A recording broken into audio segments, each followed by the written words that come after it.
Hey guys, welcome to my channel. My name is Gabriella. I'm a certified life coach, a creative, a writer, and a spiritual seeker. And thank you for being here today. I wanted to make a video before 2020 begins because I know that this is a big time for a lot of us. If you are into like spiritual teachings and stuff, a lot of people have called 2020 the year of clear vision, and I just keep hearing over and over again that a lot of us will be stepping into our power more and more, manifesting more, and just doing really big things. So I'm excited for all of us, and it's really monumental, right? We're going into the next 10 years, and sometimes you start to think about what the last 10 years were about, what happened, some of the lessons. There's a lot of processing that's going on at this time, but just like with any new year, I feel like a lot of us can feel this immense amount of pressure to kind of close things up, finish things, and to step into the new year as these almost perfect human beings with a lot of resolutions and a lot of drive. And I think it's great to feel motivated and to feel refreshed, like you're turning a new page. But I also would love for you to just be self-compassionate with yourself throughout this time, and to allow yourself space to process, space to be, space to rest, and space to simplify. That's what I really want to focus on today, is simplicity and how that can actually be really good for you, as well as routine, stability. These have been some of the topics that have been going on through my mind because 2019 was so fast-paced for me. I was all over the place, like physically, mentally.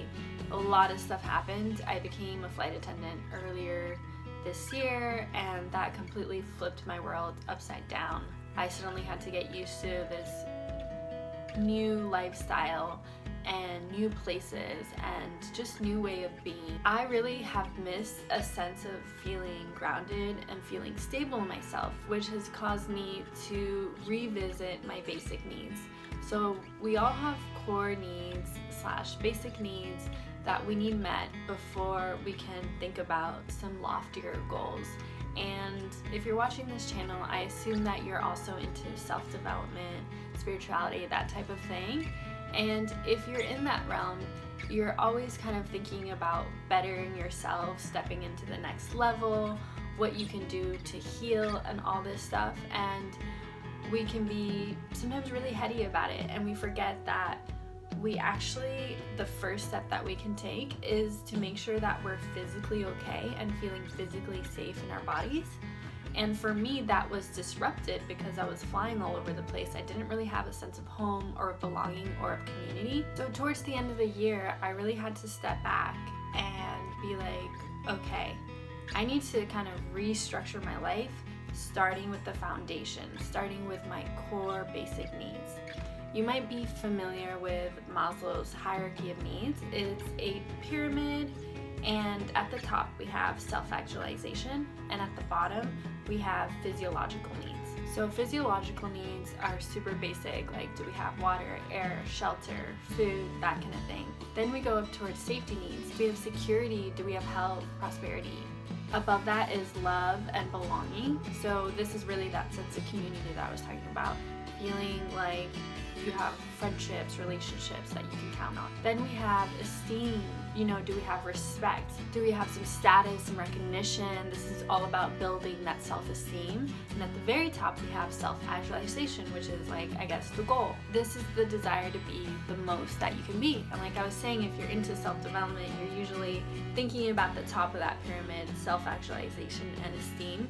For me, it's both of those because I'm trying to create my own career, be an entrepreneur, and also to be the best that I can be by creating a lot of freedom in my life and just a lot of joy.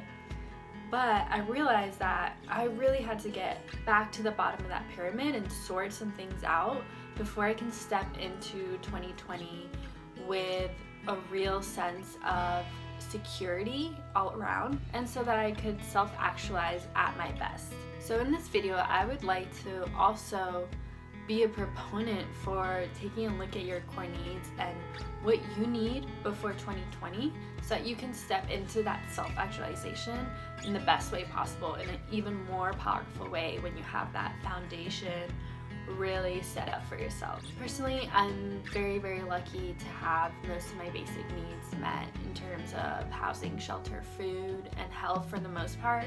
Though health has been compromised due to my job, being a flight attendant, you can get sick pretty often because your body is just working a lot when it's at 30,000 feet.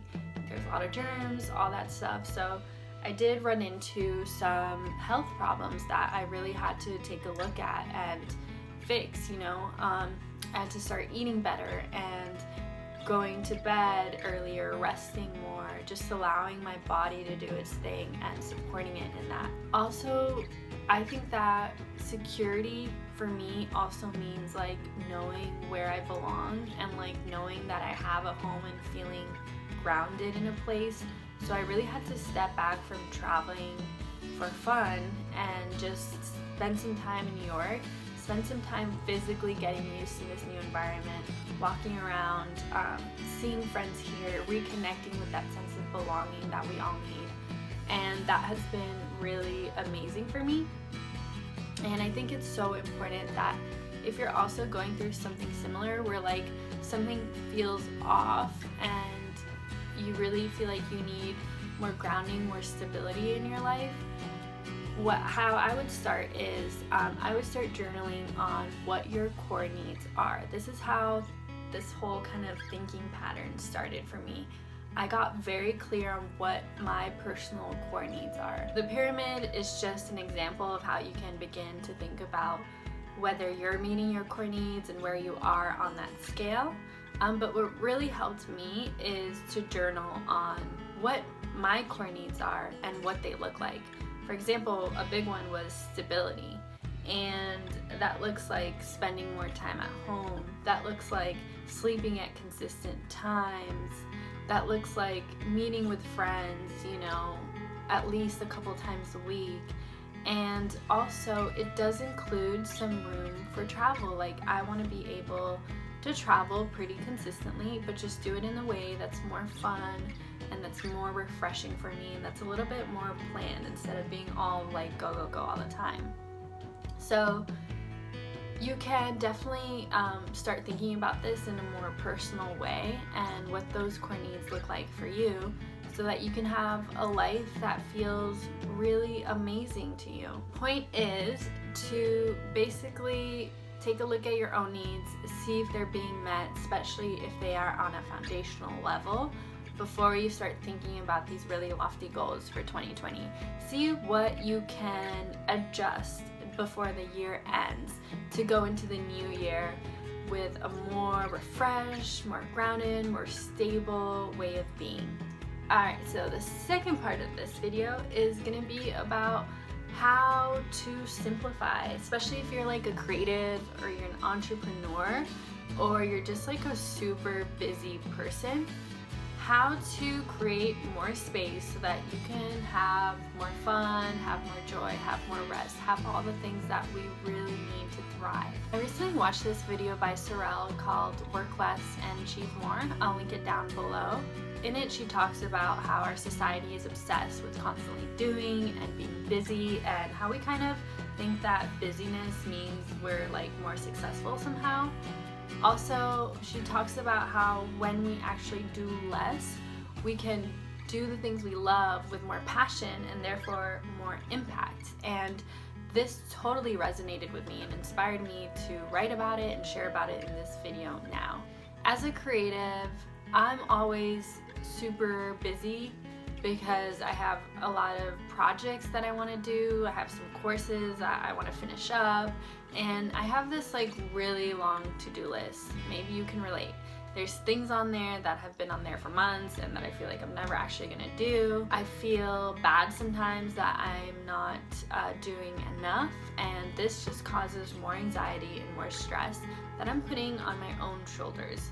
So if you can relate, I'm gonna give you some tips on how to scale back, how to create more space so that we can feel rejuvenated and more rested and let go of some of those burdens and some of that weight that we put on ourselves. So before 2020, these are some of my tips on how to simplify for a better life. Number 1, going back to that to-do list, just remove the stuff that you're never gonna do and you don't really have to do and you don't want to do. Just take it out, let it go, scratch it off, and just stop thinking about it. In your videos, Darrell talked about creating a list of 3 things per day, basically, for you to do. And just like 3 tasks, your brain can chew on that and can deal with that without getting super stressed. So that's something I've been practicing, is just focusing on 3 things I can do in one day. And it makes me feel a lot more accomplished when I actually get those 3 things done instead of feeling guilty about everything I didn't do. Also, as a creative, I find that if I'm feeling inspired and I want to do something fun, such as making this video or writing, I'm going to prioritize that, because that is what brings me joy. Which brings me to tip number 2, which is prioritize what constantly makes you feel good. Make time to feel good, to feel happy, to be in your purpose. It's so good for our mental health, for our physical health, and that is going to get you in this energy of joy, which can only manifest good things. Number 3, I've said it before and I'll say it again, listen to your body. Your body knows so much, has a lot of wisdom, and knows exactly what you need to get you to feel good. For me, what helps tune in is to take deep breaths, to slow down my mind, and to tune into my body, into my surroundings. And when I do that, my body will let me know if I'm tired, if I need rest, if I need some nourishing food, if I'm thirsty, if I need some movement, if I need to stretch, or I feel like dancing, or I need some play. Listen to your body, it knows best.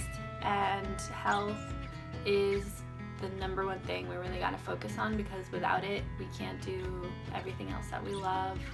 So be good to your body and listen to it. Number 4, this is such an important one, especially for my creatives out there. Before you start a new project, ask yourself, what is my intention behind doing this? Is it out of love? Is it out of joy? Out of purpose? Out of service? Or is it because you feel like by doing this, you will feel more loved and more worthy? Sometimes we do things because we want the recognition, the attention, and that really just means that we want to feel like we are enough and that we are loved. But when you inherently know and tap into the fact that you are loved, that you are complete, and that you are beautiful beyond measure, no matter what you do, then you can really set yourself free to only do the things that you really want to do out of your heart. Just know that nothing can make you any more or any less, and you don't have to do anything to be loved and to be amazing. You are amazing. So whatever it is you choose to create in 2020, do it because your heart tells you to. It'll make it so much more enjoyable. And yeah, that's about it, guys. I hope that this video kind of helped you think about how you want to restructure before the year begins, and what you want to let go of, and how you can just create more space to take better care of yourself. Alright, I love you guys. You can catch me on Instagram and check out my podcast if you haven't yet. I'll put all those links down below. If you like this video, don't forget to like it and to subscribe. Thank you guys. See you later.